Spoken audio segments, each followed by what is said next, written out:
Bonjour Clément, merci de me recevoir ici chez Moustache, donc VAE français. Oui. Voilà, c'est une société qui existe depuis combien de temps ? Alors, on attaque notre 6e collection, 6e saison. Donc on est relativement jeune, mais on a une progression, on va dire, assez rapide et avec des produits qui ont toujours été innovants et on a essayé de se démarquer dès le début de la marque. Mais là on attaque notre 6e saison, toujours avec une société qui est basée sur Épinal dans les Vosges, avec un montage qui est effectué aussi dans nos locaux à Épinal. Et donc une société qui est en pleine forme, je dirais, qui est en train de vraiment progresser chaque année. Ok, c'est une belle aventure. Le nom Moustache, alors, pour rappeler un peu aux internautes qui suivent et qui nous suivent là maintenant, c'est la forme du guidon à l'origine, c'est quoi ? C'est mon grand-père avait finalement, sans le savoir, un vélo moustache ? Exactement.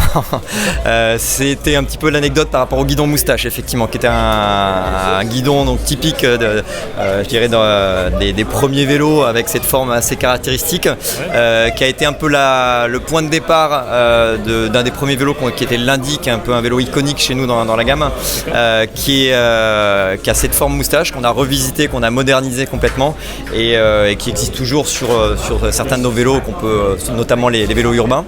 Et donc voilà, la genèse du nom venait de ce clin d'œil à nos ancêtres, on va dire. C'est génial. Ok. Pour pratiquer le VTT AE, on est obligé d'avoir une moustache ou on peut... C'est pas obligatoire, d'ailleurs je ne l'ai pas, mais non, on a ce qu'on appelle des moustachus, souvent on est un peu les gens qui sont possesseurs de moustaches. On a la chance d'avoir une communauté de pratiquants qui est très forte et très impliquée, et voilà, on a la chance d'avoir un capital sympathie au niveau de ces gens-là qui est très fort, et voilà, donc c'est les moustachus. Génial. Ok, alors on va parler un petit peu maintenant de ce vélo. Je crois qu'il y a des nouveautés pour 2017. Donc il y a une intégration. Tu vas me parler un peu de la manière dont a été travaillé ce cadre. On va voir aussi après là un tandem, oui. VTT AE orange, assez sympa. Donc qu'est-ce que tu peux me dire sur ce vélo et les nouveautés là, 2017 chez Moustache ? Alors la grosse nouveauté pour cette saison, c'est ce qu'on appelle la technologie Hidden Power, puissance cachée.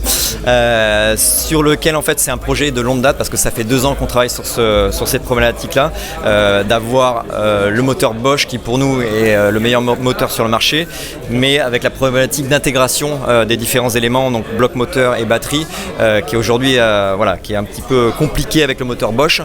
Donc on a travaillé pendant 2 ans pour faire ce développement là et pour arriver à ce type d'intégration là, sur lequel on a eu des challenges assez importants, notamment sur la partie hydroformage. Donc là on est sur la version carbone, mais on a 2 versions alu aussi sur ce modèle race, sur lequel on a dû dépasser les limites d'hydroformage. C'est-à-dire qu'on a une section de tube que je peux te montrer, qui montre un petit peu le travail. Là on était sur les phases finales des protos dans le développement d'hydroformage, où on a de la partie 3D en impression 3D et de la partie alu, donc pour notamment travailler sur la partie soudure et mettre en forme un petit peu tout le process.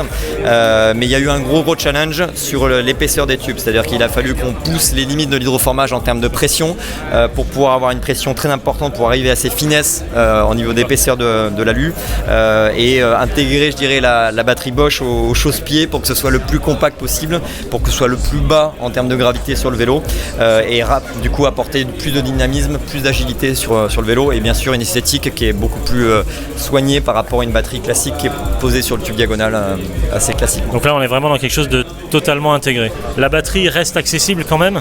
Tout à fait. Le but c'était pas de complètement planquer la batterie et de perdre complètement en côté pratique à l'utilisation.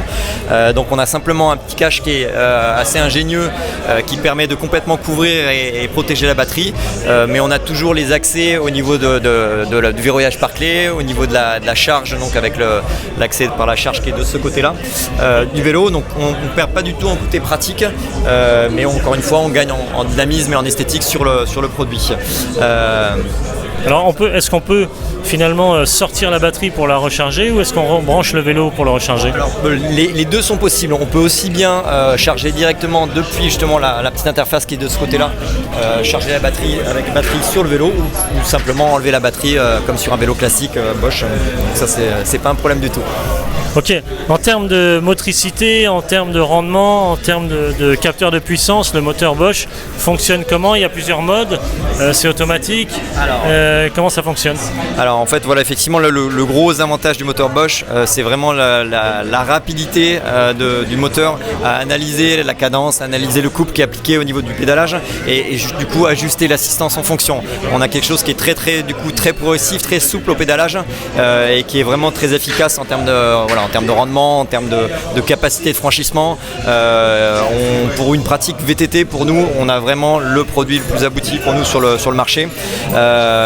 Et surtout, on a un service aussi qui est essentiel pour nos clients. Avec Bosch, c'est vrai qu'on s'appuie avec le leader du marché sur lequel on sait qu'on a des garanties en termes de batterie, en termes de longévité, en termes de service qui sont vraiment excellentes. Et ça, pour nous, c'est aussi important pour la partie produit. Ok, alors question idiote, je la pose souvent, mais ce système est débrayable, c'est-à-dire si je me mets en off, je ne vais pas fabriquer de l'électricité en pédalant. Non, pas du tout. Non, on peut débrayer le système, c'est tout à fait possible. Par contre, non, il n'y a pas de récupération au pédalage. C'est pas quelque chose que propose Bosch. Après, non, on a beaucoup travaillé aussi sur l'avantage de cette intégration-là. C'est qu'encore une fois, on a pu vraiment rabaisser le centre de gravité. Donc, c'est la batterie, c'est bien sûr le moteur, mais c'est aussi toute la partie biellette et basculeur qui sont aussi des éléments qui sont relativement lourds sur un vélo. Avec cette intégration-là, on a vraiment pu avoir un centre de gravité qui est très très bas par rapport à tous nos concurrents. Et encore une fois, le ressenti en termes d'agilité, en termes d'aisance dans l'utilisation, elle est vraiment flagrante et on a eu vraiment des très bons résultats. Et bien sûr, on travaille beaucoup sur nos cinématiques de suspension. Là, sur les races, sur celui-ci, on est sur un amortisseur RockShox, mais on a aussi nos propres amortisseurs qu'on développe spécifiquement pour nos cinématiques et pour les contraintes de l'électrique sur d'autres gammes dans la gamme moustache. C'est-à-dire que le VAE ici, avec le poids du système de moteur avec la batterie, etc., c'est pas les mêmes poids, c'est pas la même machine du tout. Donc vous avez vraiment fait une intégration et une recherche et développement qui soit spécifique à ce type de machine. Donc la géométrie finalement du cadre et tout cet ensemble est calculé et travaillé par rapport à ce poids qui est un peu différent. Bien sûr. Alors il y a le poids effectivement est vraiment important dans le je dirais le développement parce qu'on a en général des personnes qui arrivent beaucoup plus fort au niveau des appuis, au niveau du pilotage. On a tendance à avoir des pilotages beaucoup plus agressifs et des impacts beaucoup plus importants du fait de l'excédent de poids du bloc moteur et de la batterie qui apporte toujours sur un vélo électrique un peu plus de poids. Là on le compense par différentes choses. On le compense aussi par des manivelles, c'est-à-dire qu'on a développé nos propres manivelles forgées pour avoir des très bonnes rigidités en termes de manivelles. On a beaucoup fait de développement aussi cette année sur la partie jante. On a développé nos propres jantes.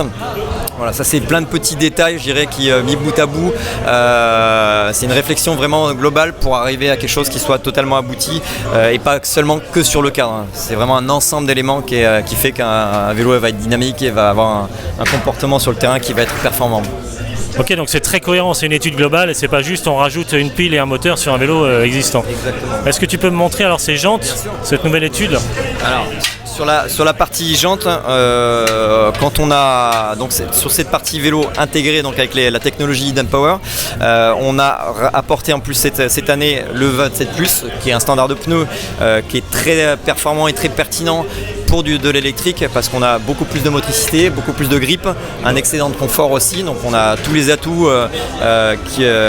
qu'on avait peut-être un petit peu moins avec un format classique 29 ou 26 donc là c'est vrai que le Plus a beaucoup d'intérêt.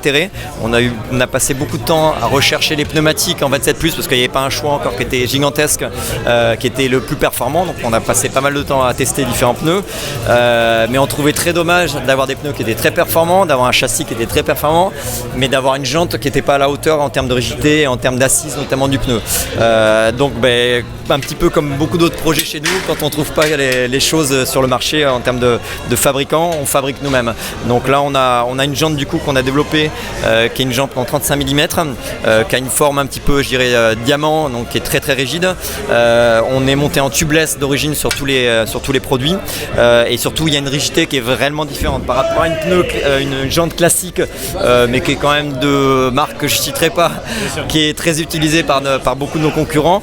On peut le voir assez facilement, c'est-à-dire que quand on appuie en flex, en vertical sur la jante, on voit qu'il y a beaucoup de mouvements et beaucoup de déperditions par rapport à nos produits. Voilà, avec le même effort, il n'y a vraiment aucun mouvement et et ça se ressent beaucoup dans le dynamisme, ça se ressent beaucoup dans la tenue du pneu.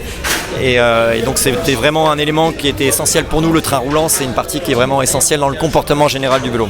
Donc voilà, c'est encore une fois beaucoup de petits détails qui font la différence d'un moustache par rapport à d'autres vélos sur le marché. Ok, je te remercie. Est-ce que tu peux me montrer maintenant ce superbe tandem VAE ? Bien sûr. On y va ? Avec grand plaisir. On y va ? On y va. C'est parti.